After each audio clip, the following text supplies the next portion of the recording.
દ્રશ્યો છે રાજકોટ શહેરના રૈયા ટેલિફોન એક્સચેન્જ પાસેના દ્રશ્યો છે કે જ્યાં બીઆરટીએસ બસ સ્ટોપની બંને તરફ હાલ અત્યારે પાણી છે તે ભરાઈ ચૂક્યા છે અને તેના જ કારણે ટુ વ્હીલર ચાલક તેમજ ફોર વ્હીલર ચાલકોને ભારે હાલાકીનો સામનો કરવો પડી રહ્યો હોય તે પ્રકારના દ્રશ્યો છે તે ખાસ કરીને સામે આવી રહ્યા છે। રાજકોટ શહેરના 150 ફૂટ રિંગ રોડ ઉપર જાણે કે નદીઓ વહેતી થઈ હોય તે પ્રકારના દ્રશ્યો છે તે ખાસ કરીને જોવા મળી રહ્યા છે।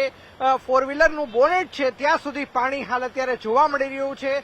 પાણીનું વહેણ છે તે સતત અહીંયા વધી રહ્યું હોય તે પ્રકારના દ્રશ્યો છે તે ખાસ કરીને સામે આવી રહ્યા છે। રાજકોટ શહેરની જો વાત કરવામાં આવે તો રાજકોટ શહેરના કેકેવી હોલ પાસે પણ પાણી ભરાવાની સમસ્યા છે તે સામે આવી છે। મોટા મવા વિસ્તારની અંદર પણ પાણી ભરાવાની સમસ્યા છે તે સામે આવી રહી છે।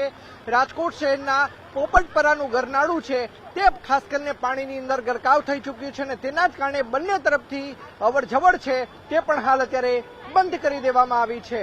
દ્રશ્યો છે રાજકોટ શહેરના 150 ફૂટ રિંગ રોડ ઉપર આવેલા બીઆરટીએસ રૂટના દ્રશ્યો છે। જોઈ શકાય છે કે કઈ રીતે બીઆરટીએસ રૂટ ઉપર ઠેર ઠેર પાણી ભરાઈ ચૂક્યું છે અને તેના જ કારણે લોકોના વાહનો છે તે પણ બંધ પડી ચૂક્યા છે। જોઈ શકાય છે કે બીઆરટીએસની જે બસો છે તેમને પણ હવે ઓવરબ્રિજ ઉપરથી પસાર થવાની ફરજ છે તે પડી રહી છે કારણ કે બીઆરટીએસ રૂટ ઉપર પાણી ભરાઈ ચૂક્યું છે તેના કારણે બસ છે તે બીઆરટીએસ રૂટ ઉપર ચાલી ન શકે તે પ્રકારની પરિસ્થિતિનું નિર્માણ થયું છે। સાથોસાથ અત્યાર સુધીમાં 4 ઇંચ જેટલો વરસાદ છે તે ખાબકી ચૂક્યો હોવાનું છે તે સામે આવી રહ્યું છે।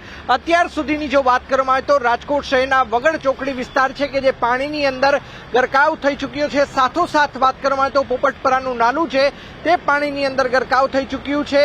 મહિલા કોલેજનો જે અંડરબ્રિજ આવેલો છે તે પણ પાણીની અંદર ગરકાવ થઈ ચૂક્યો હોવાનું છે તે સામે આવ્યું છે। દ્રશ્યો છે રાજકોટ શહેરના જે નાણાવટી ચોક વિસ્તાર છે ત્યાંના દ્રશ્યો છે। જોઈ શકાય છે કે મોટા પ્રમાણની અંદર અહીંયા વરસાદી પાણી છે તે ભરાઈ ચૂક્યા છે અને તેના જ કારણે લોકોને ભારે હાલાકીનો છે તે સામનો કરવો પડી રહ્યો છે। ખાસ કરીને જે ટુ વ્હીલર ધારકો છે તેમને ખાસ કરીને મોટા પ્રમાણમાં તેમના વાહનો બંધ પડતા તેમની આ પ્રકારની હાલાકીનો સામનો છે તે ખાસ કરીને કરવો પડી રહ્યો છે। રાજકોટ શહેરની જો વાત કરવામાં આવે તો રાજકોટ શહેરના 150 ફૂટ રિંગ રોડ ઉપર જ્યાં જુઓ ત્યાં અત્ર તત્ર સર્વત્ર ને માત્ર જળ બંબાકાર જેવી પરિસ્થિતિનું નિર્માણ થઈ ચૂક્યું છે। 150 ફૂટ રિંગ રોડ પર વાત કરવામાં આવે તો રામાપીર ચોકડી ખાતે પાણી ભરાયા છે, માધાપર ચોકડી ખાતે પાણી ભરાયા છે। સાથોસાથ વાત કરવામાં આવે તો નાણાવટી ચોકડી પાસે પણ પાણી ભરાવાની સમસ્યા છે તે સામે આવી રહી છે। હાલ અત્યારે અમે આપને જે દ્રશ્યો બતાવી રહ્યા છીએ આ દ્રશ્યો રાજકોટ શહેરના નાણાવટી ચોક પાસેના દ્રશ્યો છે।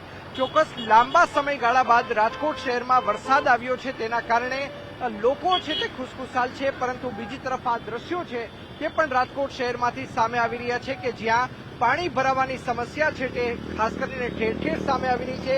બીજી તરફ વાત કરવામાં આવે તો રાજકોટ શહેરના રેસકોર્સ મેદાનની અંદર કે જ્યાં સાતમ આઠમનો લોકમેળો ભરાયો છે ત્યાં પણ પાણી ભરાવાની સમસ્યા છે તે સામે આવી રહી છે અને તેના જ કારણે જે સ્ટોલ ધારકો છે કે જેમને હજારો લાખો રૂપિયા છે તે સ્ટોલ ખરીદવા પાછળ બગાડ્યા છે તેમના દ્વારા કલેક્ટર પાસે છે તે એક દિવસ આ લોકમેળો લંબાવવામાં આવે તે પ્રકારની માગણી કરી છે કારણ કે ચાલુ વર્ષે યાંત્રિક રાઇડ છે તે હજુ સુધી શરૂ નથી થઈ। બીજી તરફ હું આ દ્રશ્યો પણ બતાવવાનો પ્રયત્ન કરીશ। જોઈ શકાય છે કે કઈ રીતે જે બાળકો છે તે વરસાદી પાણીની અંદર ક્રિકેટ રમી રહ્યા છે। ખાસ કરીને આગળના પણ અમે આપને દ્રશ્યો છે તે બતાવવાનો પ્રયત્ન કરી રહ્યા છીએ કે કઈ રીતે કૃષ્ણ જન્મોત્સવના જે અહીંયા સ્ટોલ ખાસ કરીને જે ફ્લોટ્સ ઉભા કરવામાં આવ્યા છે આ ફ્લોટ્સના સ્થળે પણ પાણી છે, વરસાદી પાણી છે તે ખાસ કરીને ભરાઈ ચૂક્યા છે। રાજકોટ શહેરની વાત કરવામાં આવે તો 150 ફૂટ રિંગ રોડ પાસે જે નાના મોવા વિસ્તાર આવેલો છે ત્યાં પણ પાણી ભરાવાની સમસ્યા સામે આવી છે। મવડી ચોકડી પાસે પણ પાણી ભરાવાની સમસ્યા છે તે ખાસ કરીને સામે આવી છે। જોઈ શકાય છે કે રાજકોટ શહેરની અંદર આ એક પરંપરા છે, સૌરાષ્ટ્રની અંદર આ પરંપરા છે કે સાતમ આઠમની અંદર જ્યારે આ પ્રકારનો ઉત્સવ થતો હોય છે ત્યારે કૃષ્ણ જન્મોત્સવને લગતા ફ્લોટ છે તે બનાવવામાં આવતા હોય છે। શું કહેશો, સરસ મજાનું આયોજન કરવામાં આવ્યું છે પરંતુ અહીંયા પાણી છે તે ભરાઈ ચૂક્યા છે ને લાંબા સમયગાળા બાદ વરસાદ આવ્યો છે, શું કહેશો?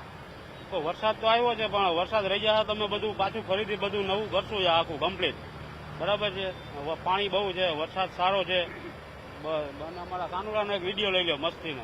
માનો છો કે આ કૃષ્ણ જન્મોત્સવના જ આ વધામણા છે કારણ કે રાજકોટ શહેરમાં ઘણા સમયથી વરસાદની અછત હતી, 10 વર્ષનો સૌથી ઓછો વરસાદ આ વર્ષે થયો છે।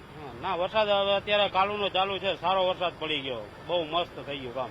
ચોક્કસ તો લોકો ખુશખુશાલ છે. હું આપને દ્રશ્યો પણ બતાવવાનો પ્રયત્ન કરી રહ્યો છું કે કઈ રીતે અહીંયા ફ્લોટ્સ છે તે બનાવવામાં આવ્યા છે અને ફ્લોટ્સની નીચે અહીંયા જોઈ શકાય છે કે કયા પ્રકારે એક એક ફૂટ સુધીનું પાણી છે તે ભરાઈ ચૂક્યું છે અને તેના જ કારણે અહીંયા લોકોને પણ હાલાકી પડી રહી છે. આપણે અન્ય અહીંના જે રહીશો છે આપણે તેમની સાથે પણ વાતચીત કરીશું. શું કહેશો કાકા, કયા પ્રકારની પરિસ્થિતિનું નિર્માણ થયું છે? પરિસ્થિતિમાં સાહેબ એવું છે કે આ રોડ ઉપર જે મેઇન રોડ ઉપર પાણી ભરે છે ને બીઆરટીસી વાળા અંદર વાહનને જવા નથી દેતા.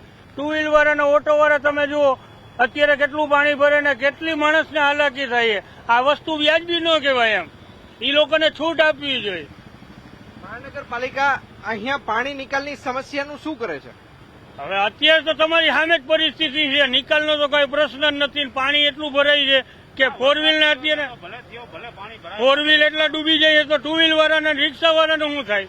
ચોક્કસ તો લોકોને ભારે હાલાકીનો છે તે સામનો કરવો પડી રહ્યો છે. અમે આગળના જે દ્રશ્યો છે તે બતાવવાનો પ્રયત્ન કરી રહ્યા છીએ કે કઈ રીતે રાજકોટ શહેરના નાણાવટી ચોક પાસે આ પ્રકારે પાણી ભરાવાની સમસ્યા છે તે સામે આવી રહી છે. બીઆરટીએસ રૂટ ઉપર જે ટુ વ્હીલર ચાલકો છે, ફોર વ્હીલર ચાલકો છે, તેમને જવા દેવાની મનાઈ ફરમાવવામાં આવી રહી છે અને તેના કારણે લોકોએ આ પાણીની અંદરથી, વરસાદી પાણીની અંદરથી પોતાના ટુ વ્હીલર હોય કે ફોર વ્હીલર હોય તેને પસાર કરવાની ફરજ પડી રહી છે અને તેના જ કારણે લોકોના ટુ વ્હીલર તેમજ ફોર વ્હીલર છે તે બંધ થવાની ફરજ છે તે હાલ અત્યારે જોવામાં આવી રહી છે. લોકોને ભારે હાલાકીનો સામનો છે તે ખાસ કરીને કરવો પડી રહ્યો છે.